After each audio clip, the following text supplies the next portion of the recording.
The whip cracked through the morning air like thunder, and Donna Jimenez felt the leather bite into her back through the thin fabric of her dress.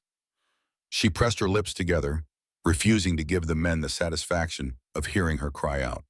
The town square of Cedar Ridge had become a theater of cruelty, with half the settlement gathered to witness what they called justice.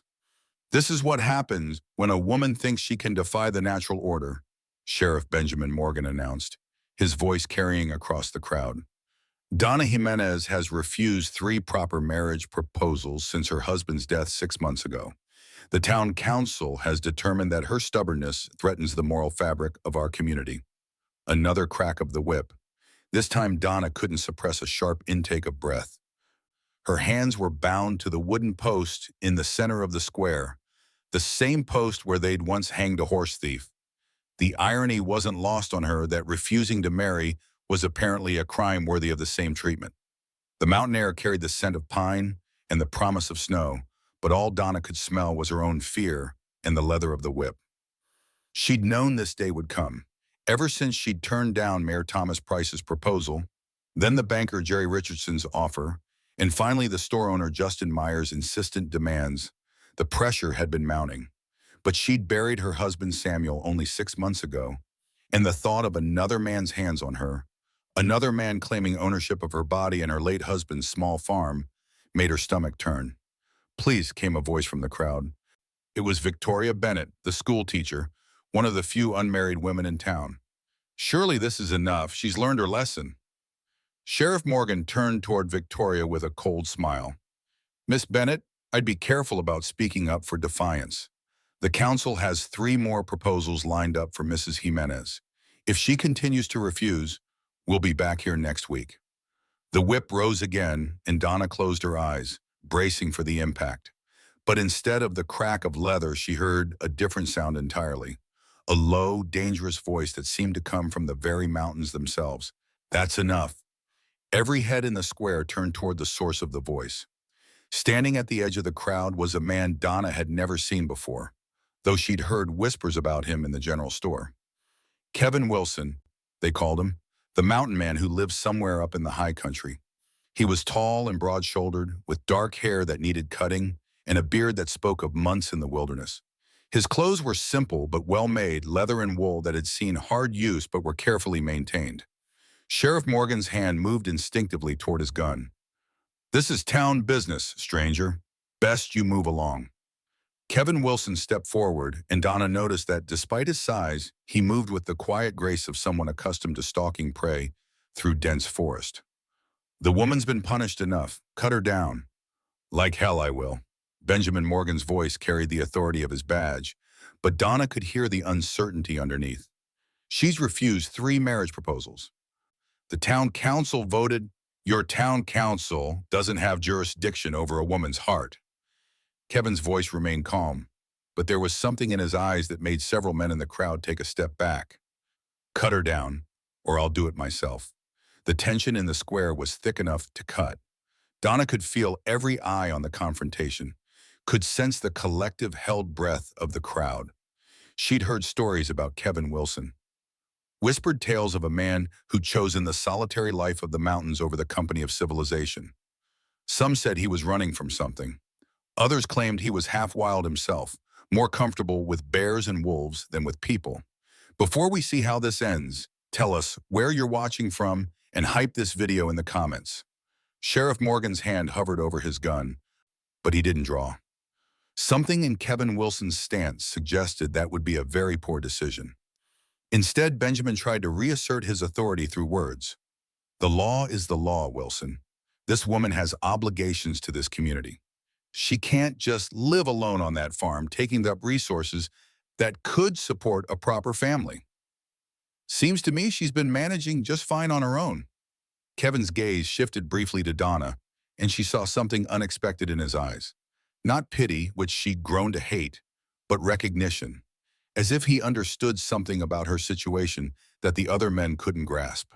The crowd began to murmur, sensing that this confrontation was about more than just one woman's refusal to remarry.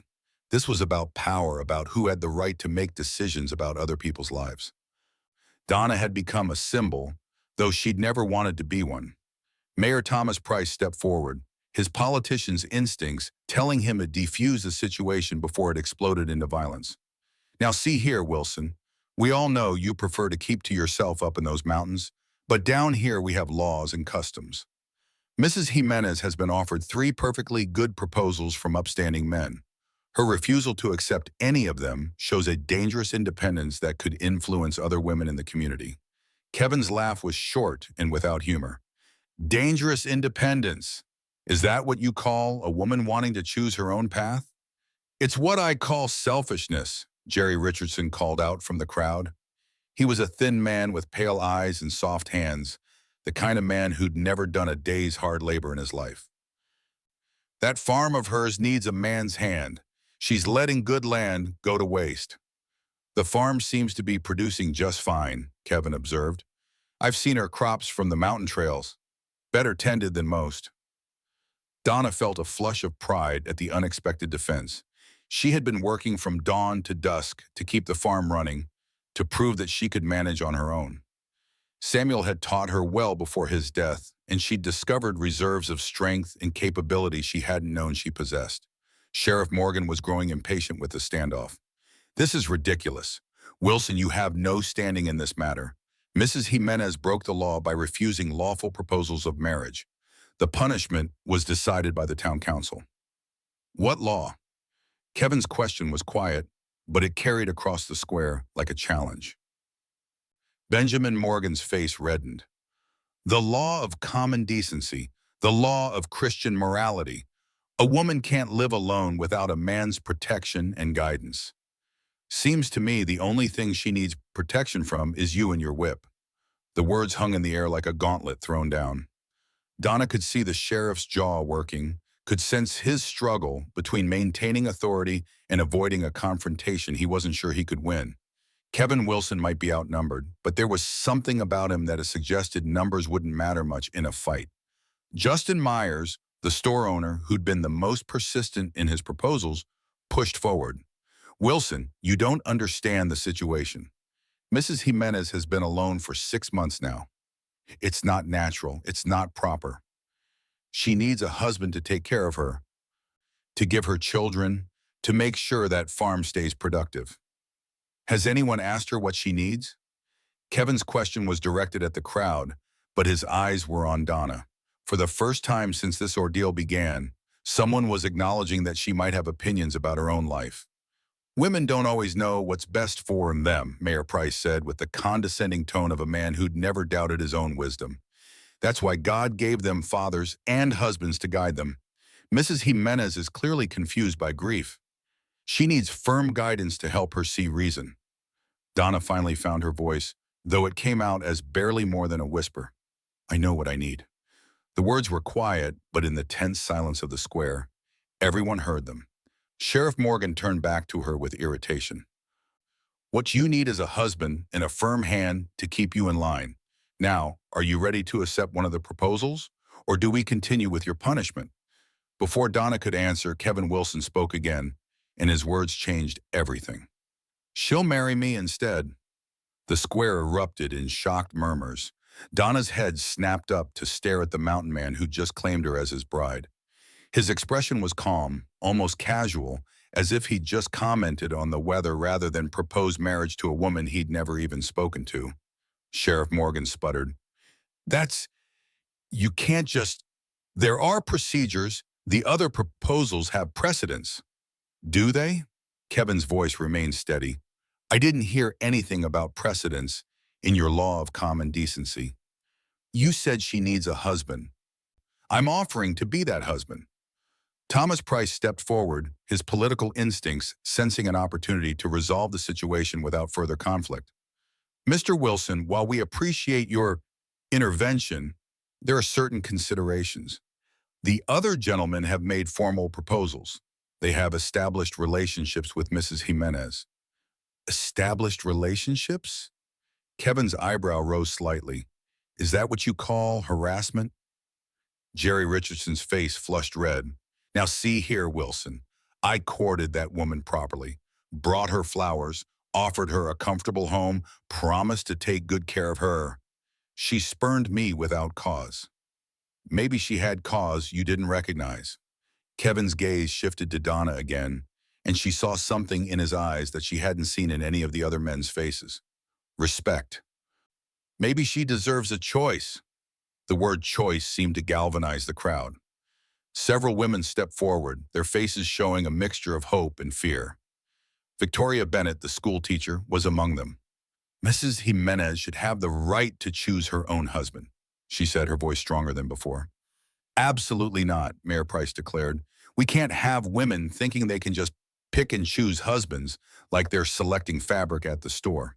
There's an order to these things, a proper way to conduct courtship and marriage. Kevin Wilson's smile was sharp as a blade. Then let's conduct it properly. Mrs. Jimenez, would you prefer to marry one of these men who had you whipped for refusing them? Or would you prefer to marry someone who stopped the whipping? The question hung in the air like morning mist. And Donna realized that for the first time in months, someone was actually asking for her opinion. Not telling her what she needed, not explaining why she was wrong, not threatening her with punishment if she didn't comply, just asking what she wanted. She looked at the three men who'd proposed to her. Thomas Price, with his political ambitions and his need for a wife who would enhance his social standing. Jerry Richardson, with his soft hands and his obvious desire for her land more than her person. Justin Myers, who'd cornered her in his store and made it clear that his proposal came with expectations that made her skin crawl. Then she looked at Kevin Wilson, this stranger who'd appeared like something out of a frontier legend to defend her. She didn't know anything about him except that he'd been willing to stand up to an entire town to stop her punishment, that he'd offered her something none of the others had. A choice. She began, then stopped. Her voice was hoarse from suppressing her cries during the whipping, but more than that, she was overwhelmed by the sudden shift in her circumstances. An hour ago, she'd been facing a future of forced marriage to one of three men she despised. Now she was being offered a fourth option by a man who was still essentially a stranger. Think carefully, Mrs. Jimenez, Sheriff Morgan warned.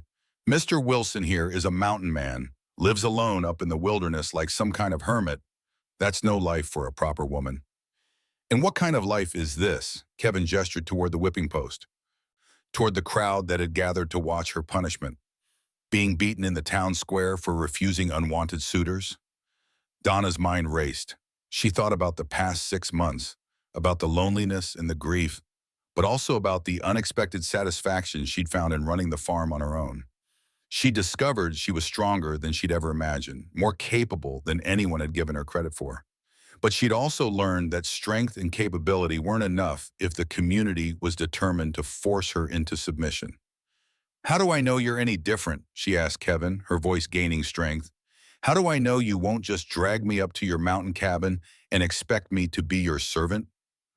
The question seemed to surprise him, and for a moment his composed facade cracked slightly. You don't, he said simply. You'll have to trust me, but I can promise you this. I won't force you to do anything you don't want to do.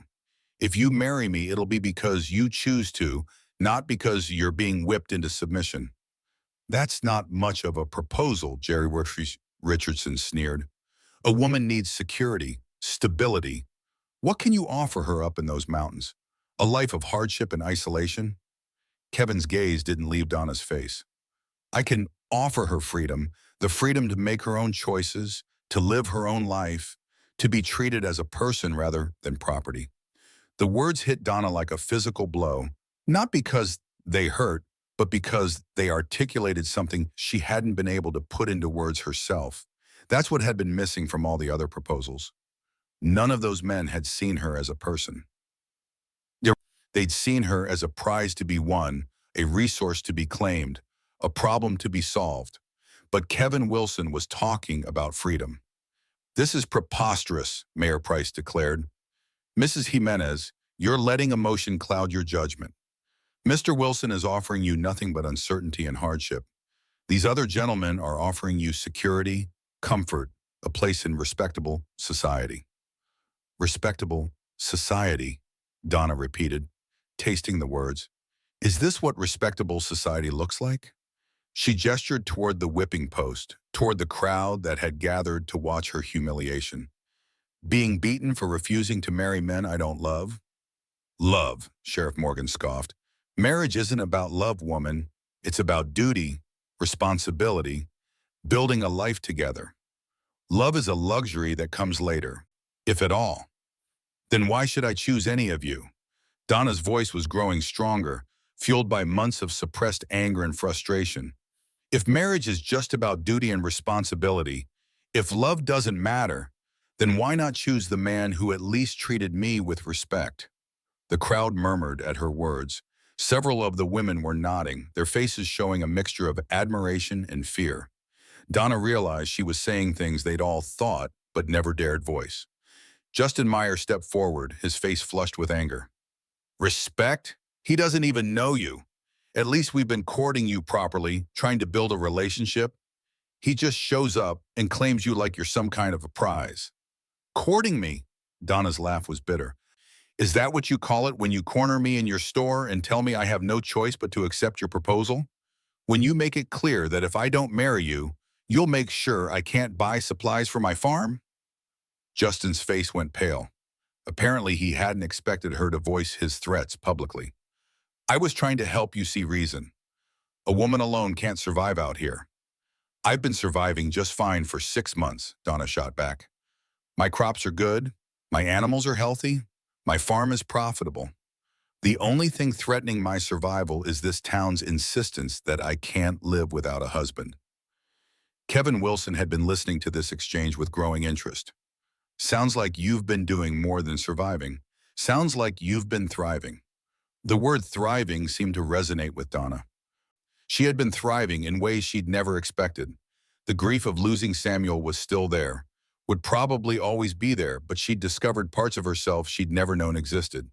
She was capable, resourceful, strong. She didn't need a husband to serve by them, but maybe, just maybe, she could choose to want one. Cut her loose, Kevin said to Sheriff Morgan. Let her make her choice without being tied to a whipping post. Benjamin Morgan looked around the square, gauging the mood of the crowd. The initial bloodthirsty enthusiasm for the punishment had faded, replaced by uncertainty and discomfort. Several people were shifting nervously, perhaps beginning to question the wisdom of what they'd been about to witness. This isn't over, the sheriff warned, as he reluctantly moved to untie Donna's bonds. The town council will have to meet about this. There are procedures, laws to consider. The only law that matters is the woman's right to choose her own husband, Kevin replied, and she's about to make that choice. As the ropes fell away from her wrists, Donna rubbed the circulation back into her hands and tried to process what had just happened. In the space of a few minutes, her entire future had changed.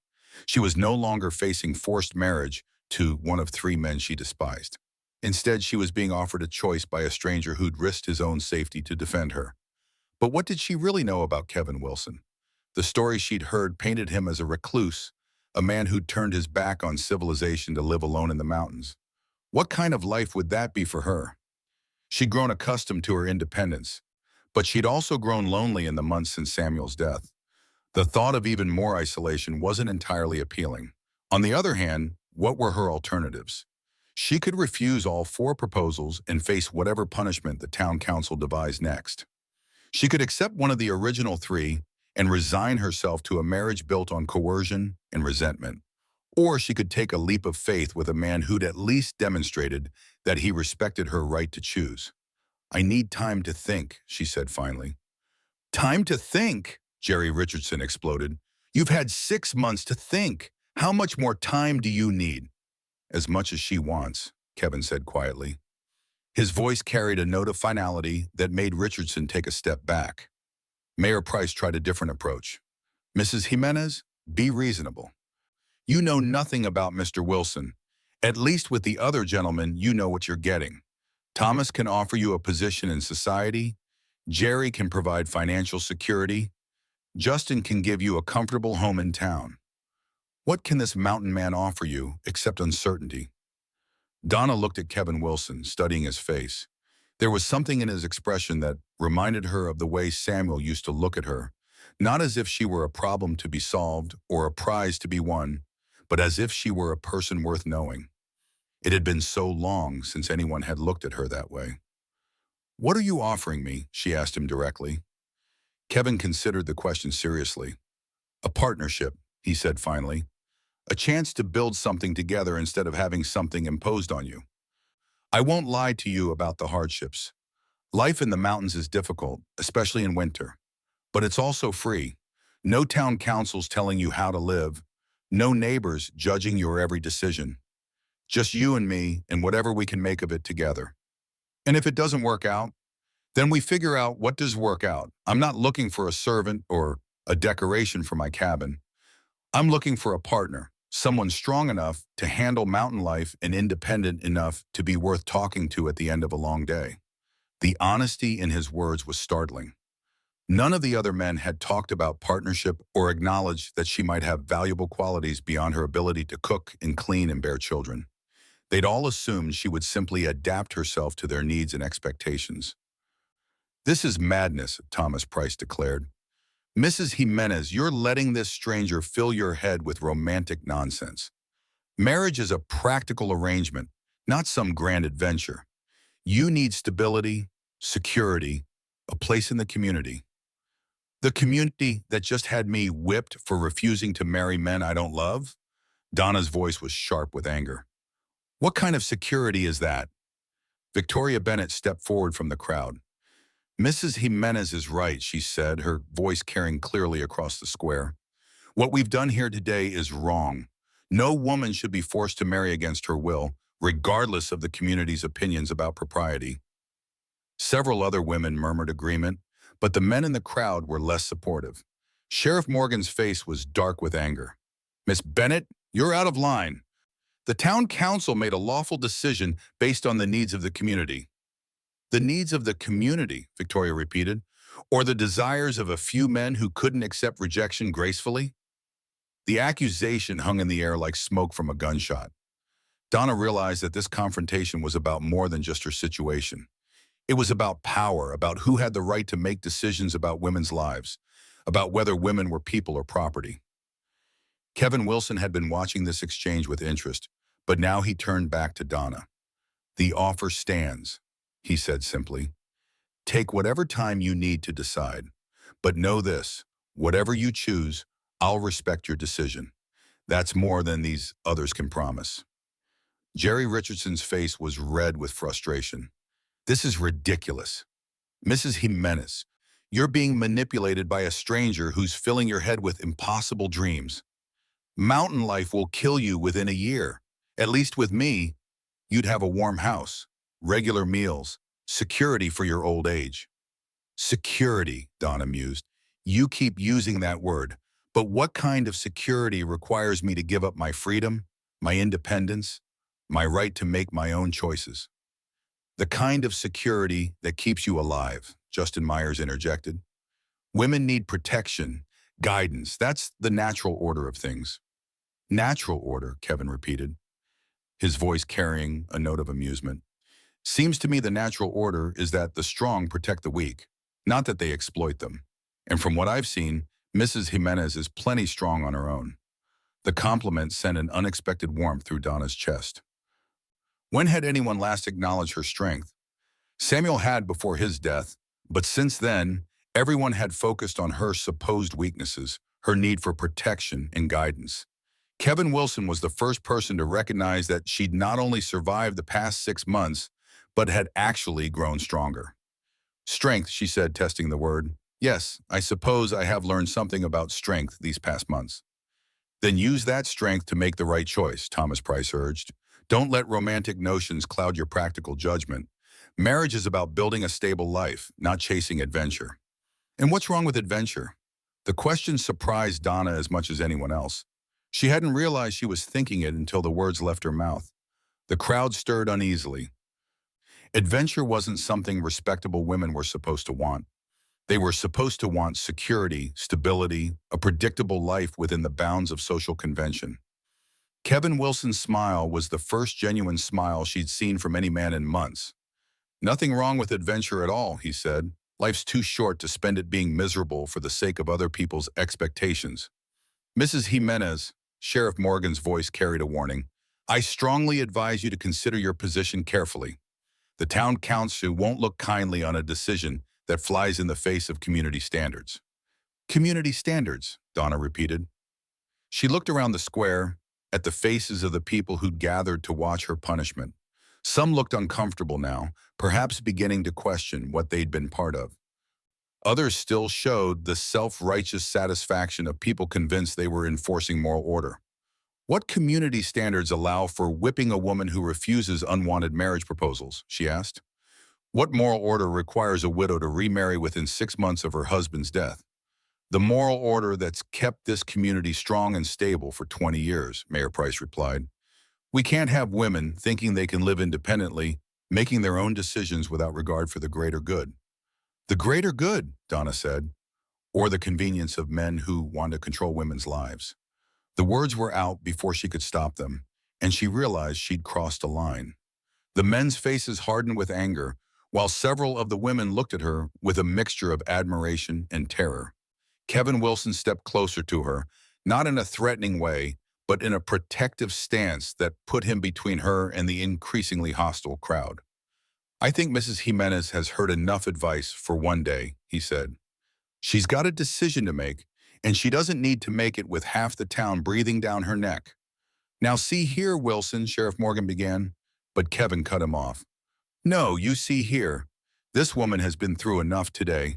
She's been whipped, threatened, and lectured by men who think they have the right to control her life. She deserves some peace to think about her future without a crowd of people telling her what she should do. Jerry Richardson stepped forward aggressively. You have no right to interfere in town business, Wilson. Mrs. Jimenez is part of this community, and the community has a say in her decisions. The community has a say, Kevin agreed, but the final decision is hers, and she's going to make it without any more threats or coercion. The tension in the square was reaching a breaking point. Donna could feel the anger radiating from the men who'd proposed to her, could sense the uncertainty of the crowd. This confrontation was about more than just her future now. It was about power, about who had the right to make decisions about women's lives. I'll give you my answer tomorrow, she said suddenly. The words cut through the tension like a knife through butter. Everyone turned to look at her. Tomorrow, Thomas Price sputtered. Mrs. Jimenez, surely you don't need that long to make a reasonable decision. I need exactly as long as I need, Donna replied, surprised by the strength in her own voice. I've been given 4 options, and I'm going to consider them carefully before making my choice. Kevin Wilson nodded approvingly. That sounds reasonable. Where would you like to do your thinking? Your farm? Somewhere else? The question showed a consideration for her comfort and safety that none of the other men had demonstrated. My farm, she said. I think better at home. Then that's where you'll go, Kevin said firmly, and you'll go alone without any more pressure or interference. Sheriff Morgan's hand moved toward his gun again. Wilson, you're overstepping your authority. This is still town business. No, Kevin replied calmly. This is Mrs. Jimenez's business, and she's made it clear she wants to think about her decision in private. Donna looked around the square one more time at the faces of the people she'd thought were her community. Some looked angry, others uncomfortable, a few sympathetic. But none of them looked like they truly understood what she'd been going through these past months. Except possibly Kevin Wilson, this stranger who'd appeared like something out of a legend to defend her right to choose her own path. Thank you, she said to him, the words barely above a whisper. He touched the brim of his hat in acknowledgement. No thanks necessary. Every person deserves the right to make their own choices. As Donna walked away from the square, she could feel the weight of every gaze following her. Tomorrow, she would have to make a decision that would determine the rest of her life. But for the first time in months, she felt like the choice was actually hers to make. The walk back to her farm felt longer than usual. Every step weighted with the magnitude of the decision she faced. The autumn air was crisp with the promise of winter, and the mountains that surrounded Cedar Ridge seemed to loom larger than before, as if reminding her of the choice that lay before her. She could stay in the valley, accepting one of the 3 original proposals and the security they offered, or she could venture into those mountains with a man she barely knew. Her farmhouse came into view as she crested the small hill that marked the boundary of her property. Samuel had built it with his own hands during the first year of their marriage, and every board and beam held memories of their life together. The vegetable garden she'd expanded since his death was still producing late-season crops, and the small herd of cattle in the pasture looked healthy and well-fed. She'd done this, kept it all running on her own. The pride she felt in that accomplishment was something none of the men in town seemed to understand or value. Inside the house, Donna moved through the familiar rooms, touching objects that anchored her to her past. Samuel's favorite chair by the fireplace, the quilt her mother had made for their wedding, the books they'd read together on long winter evenings. This was her life, the foundation she'd built with her husband and maintained alone after his death. Could she really walk away from all of it? But as she moved through the house, she also noticed the silence that had become her constant companion. The empty chair across from hers at the dinner table, the cold side of the bed where Samuel used to sleep, the absence of conversation and laughter that had once filled these rooms. She'd grown accustomed to the solitude, had even found a certain peace in it, but she couldn't deny the loneliness that sometimes threatened to overwhelm her. A knock at the door interrupted her thoughts. For a moment, her heart raced, wondering if one of her unwanted suitors had followed her home, despite Kevin Wilson's warnings. But when she opened the door, she found Victoria Bennett standing on her porch, her face flushed from the walk from town. "Mrs. Jimenez," Victoria said, slightly out of breath, "I hope you don't mind my coming. I wanted to make sure you were all right after what happened in town." Donna stepped aside to let the school teacher enter. Victoria was one of the few women in Cedar Ridge who lived independently, though as an unmarried woman, she faced her own pressures and limitations. "Please call me Donna, and thank you for speaking up today." That took courage. Victoria's laugh was rueful. Courage or foolishness, I'm not sure which. "But watching what they did to you, it was wrong, Donna. No woman should be forced to marry against her will." "Yet it happens all the time," Donna observed, leading Victoria into the sitting room. "How many women in this town married for love, and how many married because they had no other choice? Too few of the former, too many of the latter." Victoria settled into Samuel's old chair, then seemed to realize what she'd done and started to rise. "It's all right," Donna said quickly. "It's good to have someone sitting there again." They sat in comfortable silence for a moment, two women who understood the peculiar challenges of their situation. Finally, Victoria spoke again. "What are you going to do?" "I don't know," Donna admitted. 6 months ago, the choice would have been simple.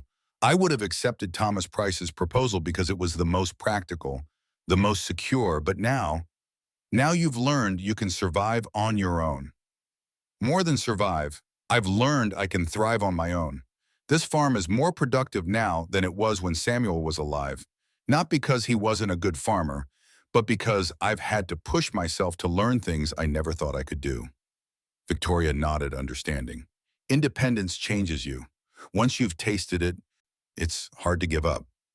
"But is it selfish?" Donna asked.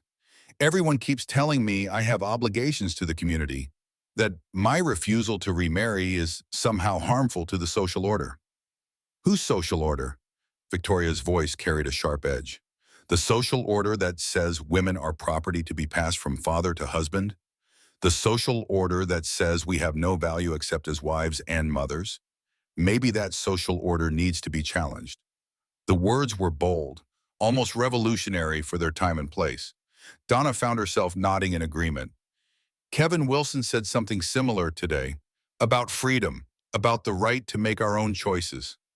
"What do you think of him?" Victoria asked. "Mr. Wilson, I mean. He appeared like something out of a story, didn't he?" Donna considered the question. "He's different from the other men. When he looks at me, I don't feel like he's cataloging my usefulness as a wife. I feel like he's seeing me as a person." "That's rare," Victoria said quietly. "Most men see us as roles to be filled rather than people to be known." "But I don't know anything about him," Donna continued. "What if he's just better at hiding his true nature? What if he gets me up to his mountain cabin and then expects me to be his servant just like the others would?" "What if he doesn't?" Victoria countered. "What if he really is offering you a partnership instead of ownership?" The possibility was tantalizing and terrifying in equal measure. Donna had grown comfortable with her independence, but she'd also grown lonely. The idea of sharing her life with someone who respected her autonomy was appealing, but it required a leap of faith that felt enormous. "There's something else," Victoria said hesitantly. Something you should know about the men who propose to you. Donna felt a chill of apprehension. What do you mean?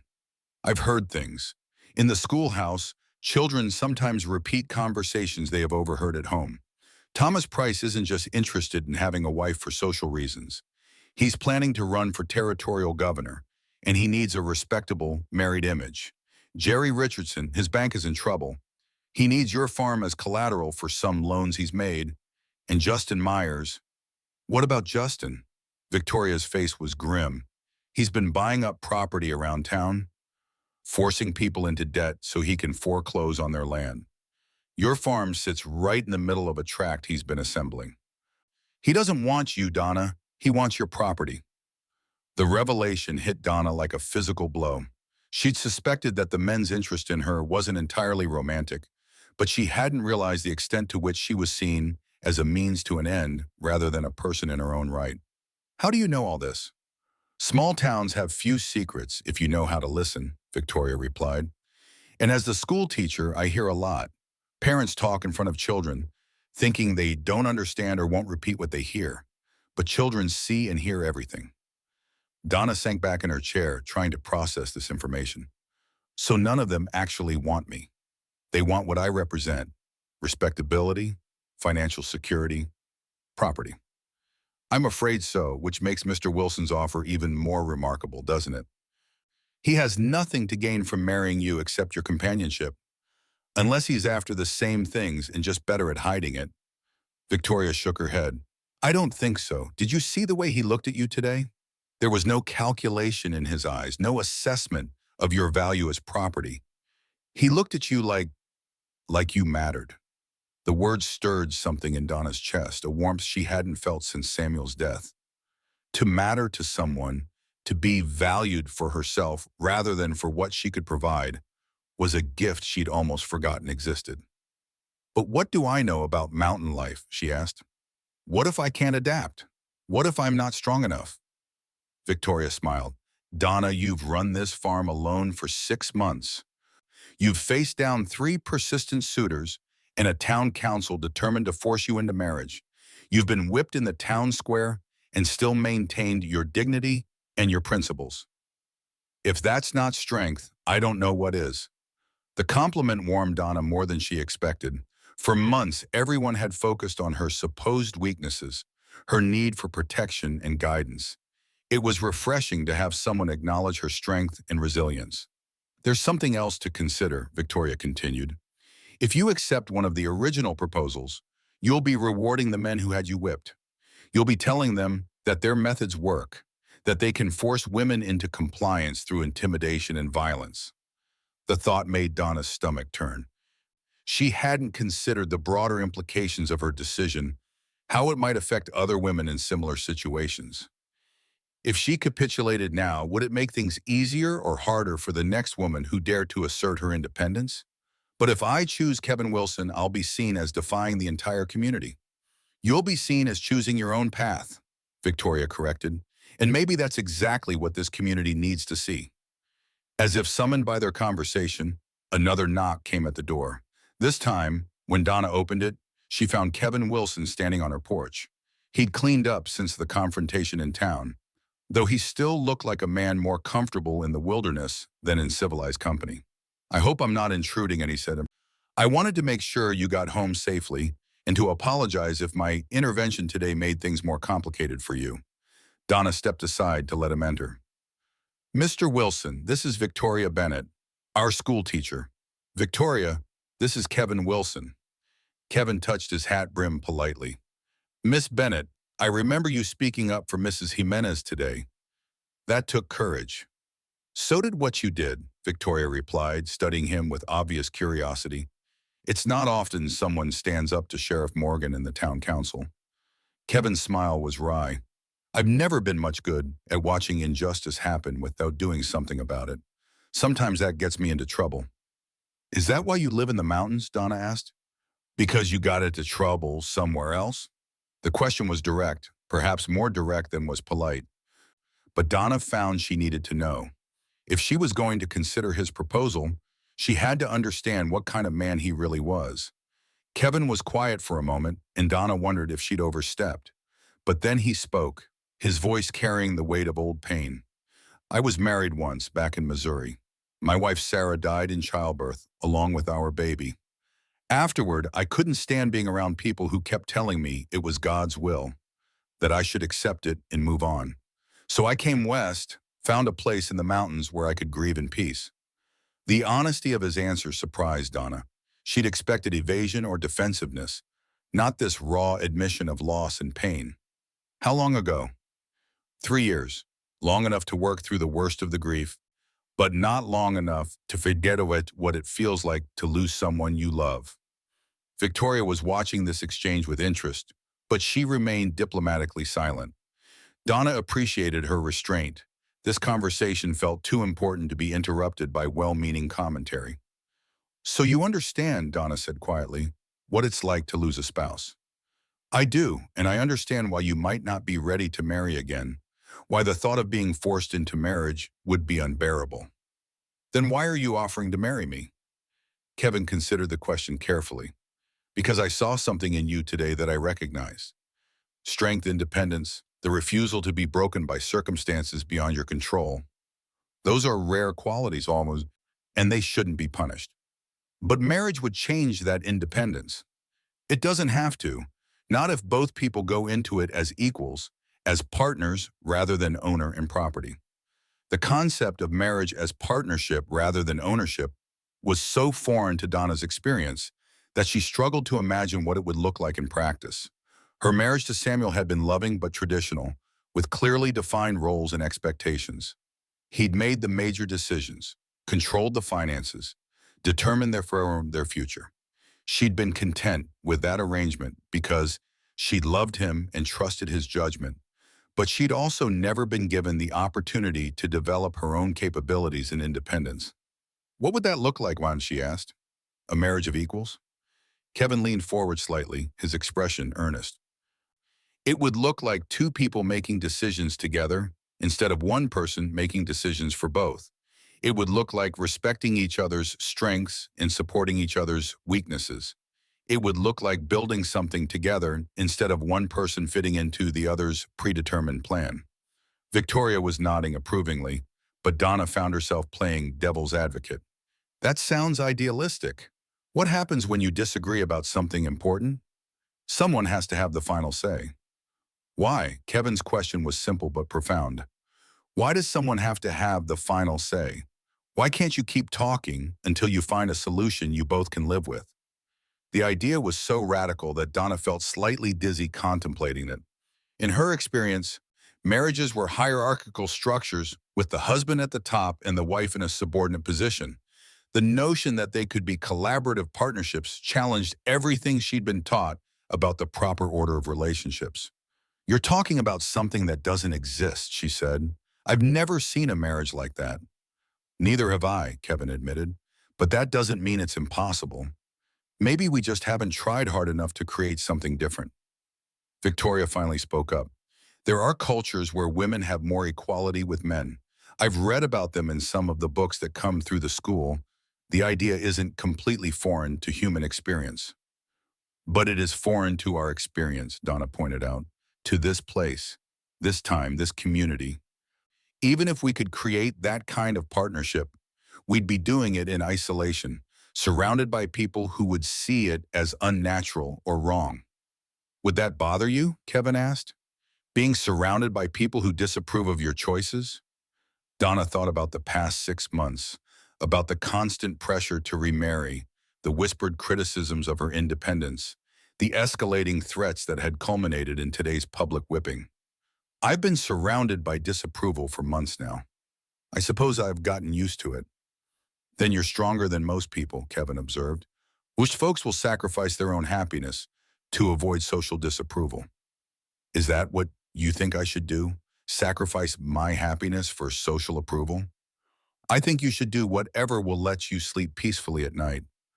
If that means accepting one of the other proposals for the sake of security and social acceptance, then that's what you should do. If it means taking a chance on something unknown and potentially difficult, then that's what you should do. The lack of pressure in his response was startling. Every other man who'd proposed to her had tried to convince her that his offer was the only reasonable choice, that refusing him would be foolish or even dangerous. Kevin Wilson was the first to acknowledge that she might have good reasons to refuse him. "What would happen if I said no to all of you?" she asked. "If I decided to stay unmarried and continue running the farm on my own?" Kevin's expression didn't change. "Then I'd respect your decision and help you defend it if necessary." "Help me defend it?" "The town council isn't going to give up easily. They've made it clear they think a woman living alone is somehow dangerous to the social order. If you choose to remain unmarried, they'll likely find other ways to pressure you into compliance." Victoria nodded grimly. "He's right, Donna. Today's whipping was just the beginning. If you refuse all the proposals, they'll escalate their methods." "What kind of escalation?" Donna asked, though she wasn't sure she wanted to know the answer. "They could make it difficult for you to buy supplies, to sell your crops, to get help when you need it," Victoria said. "They could declare you mentally incompetent and appoint a guardian to make decisions for you. They could find legal pretexts to seize your property." The possibilities were chilling, and Donna realized that her choice wasn't really between four different men. It was between accepting male authority in some form or fighting for her independence against increasingly hostile opposition. "So my options are to submit to marriage or to fight a war. I'll probably lose." "There's a third option," Kevin said quietly. "Marry someone who won't require your submission." "You're assuming you're that someone." "I'm hoping I could be, but I won't know unless you give me the chance to prove it." Donna looked at this man who'd appeared in her life like something out of a frontier legend. He was offering her something she'd never dared dream of, a marriage based on partnership rather than domination, respect rather than ownership, choice rather than coercion. It seemed too good to be true, which made her suspicious of his motives. "What do you get out of this arrangement?" she asked bluntly. "What's in it for you?" Kevin was quiet for a long moment, and Donna could see him weighing his words carefully. "Companionship," he said finally. "Someone to talk to at the end of the day. Someone to share the work and the worry and the small pleasures of daily life. I've been alone for 3 years, and while I've learned to manage solitude, I've also learned that I miss having a partner. You could find that with any woman. Why me? Because you're strained enough to be a real partner instead of just a dependent. Because you've proven you can handle hardship without breaking. Because you have the courage to stand up for your principles even when it costs you." The compliments were more meaningful than any flowery romantic declarations could have been.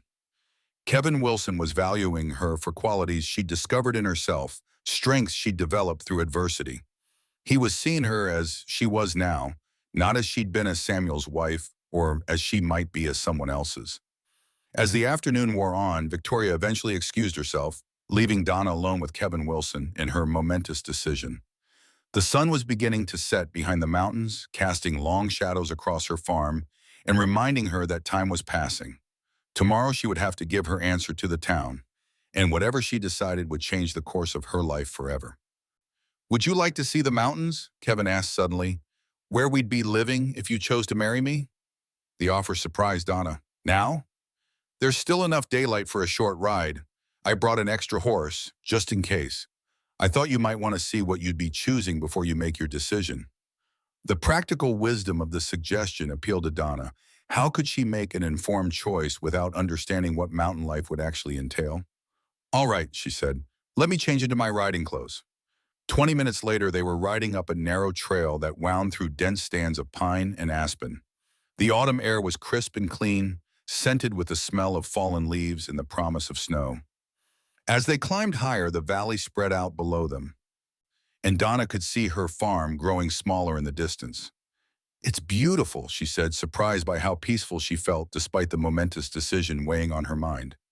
"It is," Kevin agreed, "especially in winter, when everything is covered in snow and the world feels clean and new." They rode in comfortable silence for a while, the horses picking their way carefully up the rocky trail.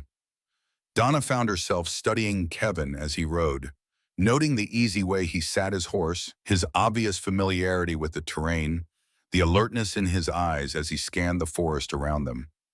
This was a man in his element, she realized, as comfortable in the wilderness as she was in her kitchen garden. "How far is your cabin?" she asked. "Another hour's ride from here.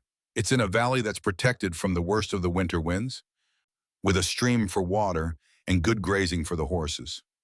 "Horses? How many do you have?" "4, plus a milk cow and some chickens. I've been thinking about getting some sheep, but I've been waiting to see if—" He trailed off, leaving the sentence unfinished. "If you'd have help managing them," Donna finished for him. Something like that. They crested a ridge and Kevin reined in his horse. "This is as far as we can go today and still get back before full dark. But you can see the valley from here." Donna looked where he was pointing and saw a green valley nestled between towering peaks, with a ribbon of silver that must be the stream he'd mentioned. Even from this distance, she could see that it was sheltered and fertile, the kind of place where someone could build a life away from the complications and conflicts of town. "It looks isolated," she said. "It is. The nearest neighbor is a day's ride away. In winter, we might not see another person for weeks at a time." "That doesn't bother you?" Kevin considered the question. "It used to. When I first came up here, the isolation was what I wanted, a place to hide from the world and nurse my grief. But over time, I've realized that isolation and solitude aren't the same thing. Solitude can be peaceful, restorative. Isolation can be lonely. And you think having a wife would solve the loneliness? I think having the right partner might. Someone who chose to be there, who found value in the life we could build together." Donna studied the valley again, trying to imagine herself living there, working alongside Kevin Wilson to build something new and different from anything she'd known before. The prospect was simultaneously terrifying and exhilarating. "What would I do all day?" she asked.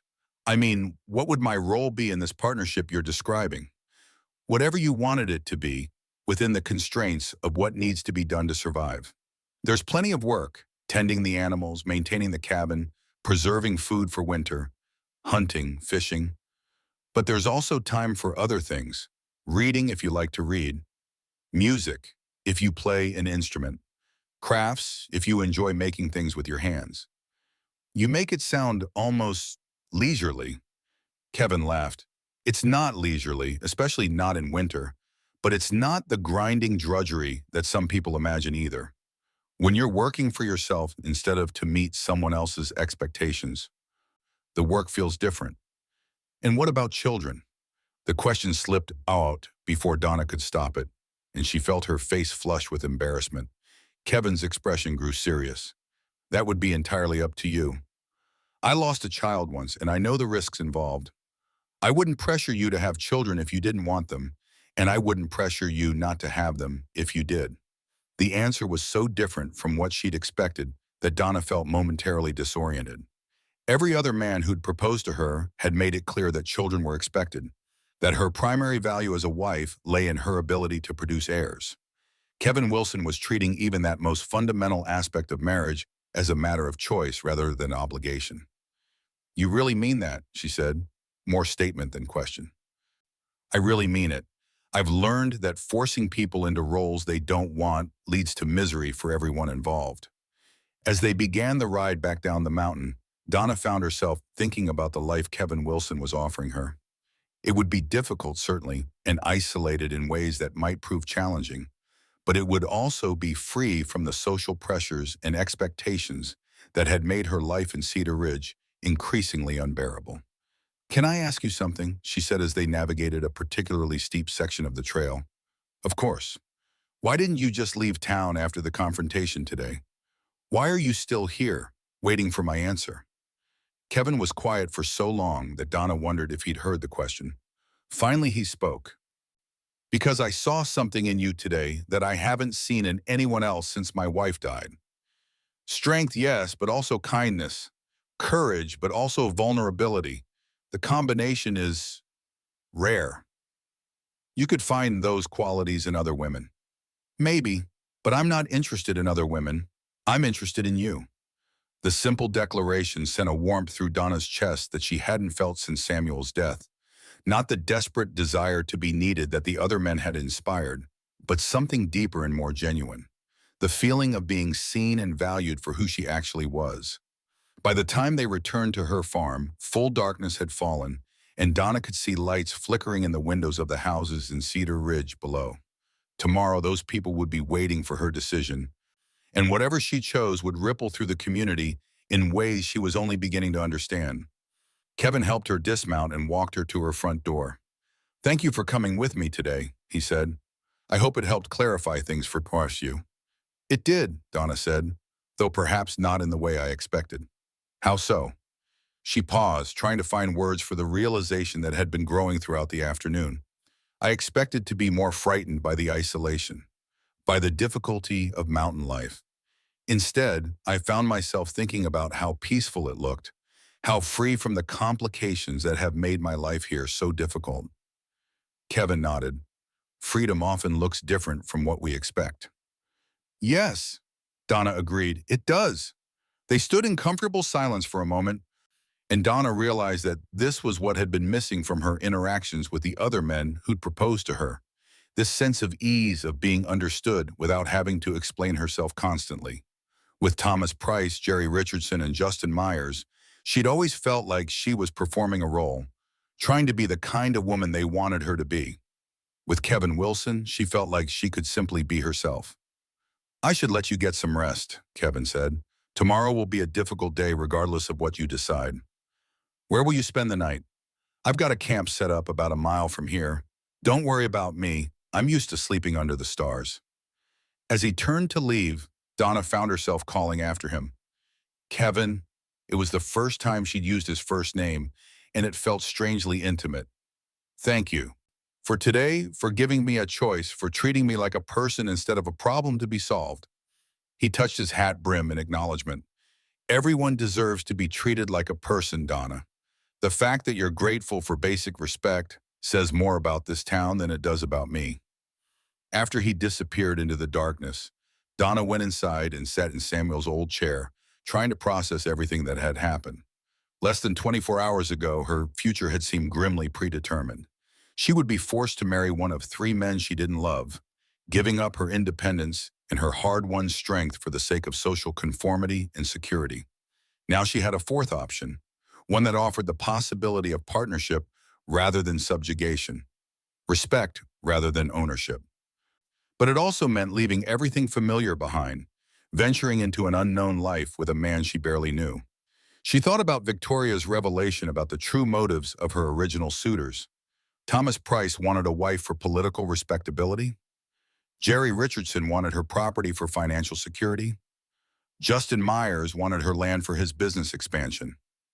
None of them wanted her for herself, for the person she'd become during these months of independence and self-discovery. Kevin Wilson, on the other hand, seemed to value precisely those qualities that the others wanted to suppress. Her strength, her independence, her refusal to be broken by adversity. He was offering her a chance to be herself fully, without apology or compromise. But was she brave enough to take that chance? Donna rose from the chair and moved to the window that looked out toward the mountains. Somewhere up there, Kevin Wilson was sleeping under the stars, waiting for her decision. The thought of him alone in the wilderness, patient and undemanding, stirred something in her chest that she hadn't felt since Samuel's death. Not love, not yet, but the possibility of love, the recognition of someone who might be worth loving and who might find her worth loving in return. She thought about the conversation she'd had with Kevin about children, about his willingness to leave that choice entirely up to her. Samuel had wanted children desperately, and his death had meant the end of that dream for both of them. She'd assumed that any future husband would expect her to fulfill that role, to provide heirs and carry on his family name. Kevin Wilson was offering her something different, the freedom to choose her own path, even in matters as fundamental as motherhood. The generosity of that offer, the respect it implied for her autonomy and her body, was almost overwhelming. As the night wore on, Donna found herself moving through the house, touching objects that connected her to her past life with Samuel. The quilt her mother had made, the books they'd read together, the dishes they'd eaten from during 5 years of marriage. This house held the history of who she'd been, but it also represented limitations she was only now beginning to recognize. She'd been a good wife to Samuel, loving and supportive and dutiful, but she'd also been constrained by the expectations of that role, never fully exploring her own capabilities and desires. The past 6 months had shown her strengths she hadn't known she possessed, interests and abilities that had been dormant during her marriage. Could she really go back to being someone's wife after discovering who she was as an independent woman? The question that had been haunting her for months suddenly crystallized into clarity. She couldn't go back to being the kind of wife she'd been to Samuel, subordinate and dependent. But Kevin Wilson wasn't asking her to go back. He was asking her to go forward, to become something new, a partner rather than a possession, an equal rather than a subordinate. As dawn broke over the mountains, Donna knew what her answer would be. The decision had crystallized sometime during the long night, emerging from her subconscious with the clarity of absolute certainty.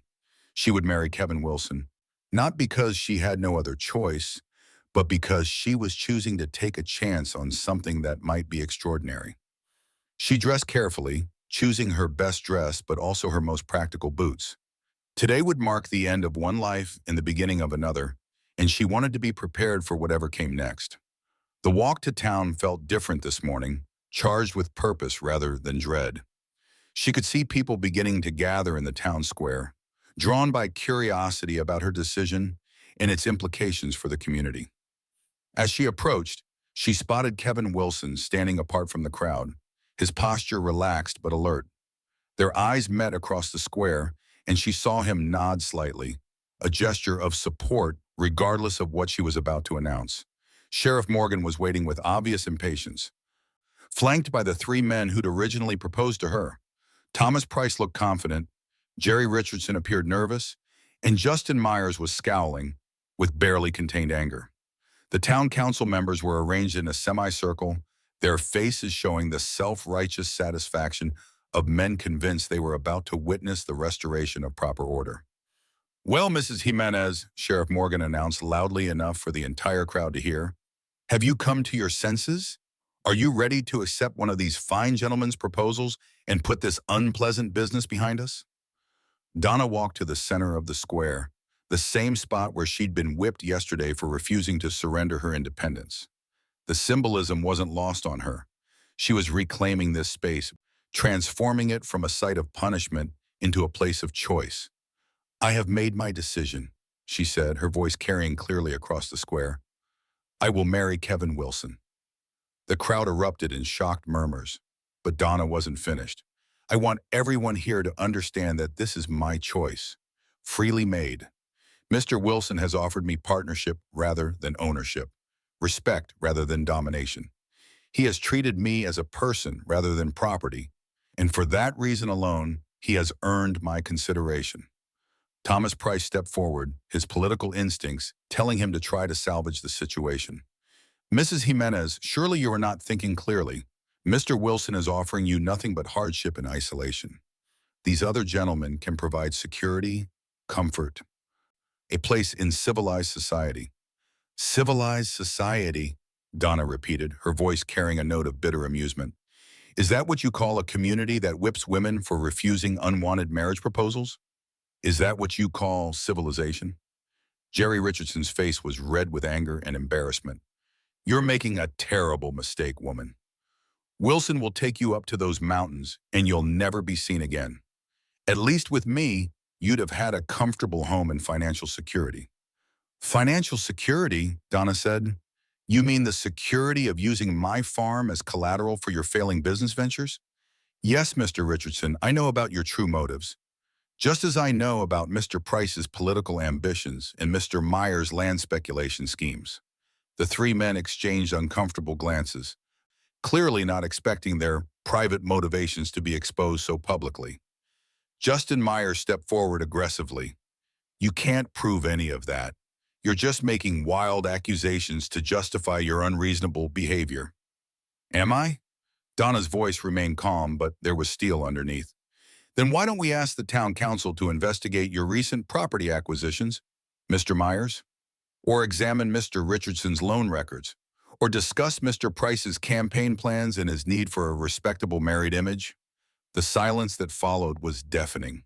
Several people in the crowd were nodding, apparently familiar with rumors about the three men's ulterior motives. Victoria Bennett was watching from the edge of the crowd, her face showing admiration and concern in equal measure. Sheriff Morgan tried to regain control of the situation. This is all beside the point. The fact remains that Mr. Wilson is not a suitable husband for a respectable woman. He's a mountain man, a hermit who's turned his back on civilized society. Kevin Wilson finally spoke, his voice calm but carrying easily across the square. I've turned my back on a society that thinks it's acceptable to whip women for making their own choices. If that makes me unsuitable, I'll accept that judgment. You're both making a mistake, Mayor Price declared. Mrs. Jimenez, mountain life will kill you within a year. You're not strong enough for that kind of hardship. With respect, Mayor Price, Donna replied, I've been managing quite well on my own for the past 6 months. I think I can handle whatever challenges mountain life might present. This is madness, Jerry Richardson sputtered. The town council won't stand for this. There are laws, procedures that must be followed. What laws? Kevin Wilson's question cut through Richardson's bluster like a knife. What law requires a woman to marry against her will? What law gives a town council the right to choose a woman's husband for her? The question hung in the air unanswered because everyone present knew there were no such laws. The pressure that had been applied to Donna was based on social convention and male authority, not legal requirement.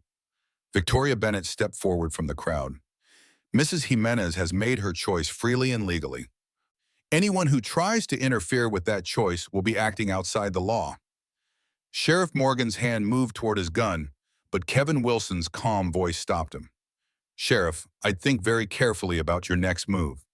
Mrs. Jimenez has broken no laws, and neither have I. If you try to prevent a legal marriage through force, you'll be the one acting illegally.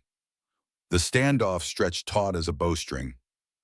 Donna could feel the tension radiating from everyone present, could sense that this moment would determine not just her future, but the future of women's choices in Cedar Ridge. Finally, Mayor Price made the political calculation that the situation was becoming too volatile to control. Very well, he said with obvious reluctance. If Mrs. Jimenez is determined to make this foolish choice, the town council won't stand in her way. But don't come crying to us when mountain life proves too difficult for you. I won't, Donna said simply. Thank you for your concern, but I'm quite capable of taking care of myself. Kevin Wilson moved through the crowd to stand beside her, and Donna felt a sense of completion she hadn't experienced since Samuel's death. Not the desperate need to be rescued that the other men had tried to exploit, but the recognition of someone who might be worth building a life with. When? Sheriff Morgan asked grudgingly. When will this marriage take place? Today, Kevin said. If Mrs. Jimenez is willing, I see no reason to delay. Donna looked at him in surprise. Today? Unless you'd prefer to wait, but I thought you might want to begin your new life as soon as possible, before anyone has a chance to create more obstacles. The practical wisdom of the suggestion was undeniable. The longer they waited, the more time the town council would have to devise ways to interfere with their plans. And Donna found that she was ready, eager even, to leave Cedar Ridge and its suffocating expectations behind. Today, she agreed, but I'll need time to pack my things and make arrangements for the farm. The farm will be fine, Victoria Bennett called out. I'll make sure it's looked after until you can decide what to do with it. The offer of help from her friend brought tears to Donna's eyes. In all the conflict and controversy, she'd almost forgotten that there were people in Cedar Ridge who cared about her well-being rather than their own agendas. Thank you, she said to Victoria, for everything. As the crowd began to disperse, muttering among themselves about the morning's dramatic events, Kevin Wilson offered Donna his arm. Shall we go make the arrangements? The preacher should be able to perform the ceremony this afternoon. Walking beside him toward the church, Donna felt a sense of lightness she hadn't experienced in months. She was choosing her own path, selecting her own partner, determining her own future.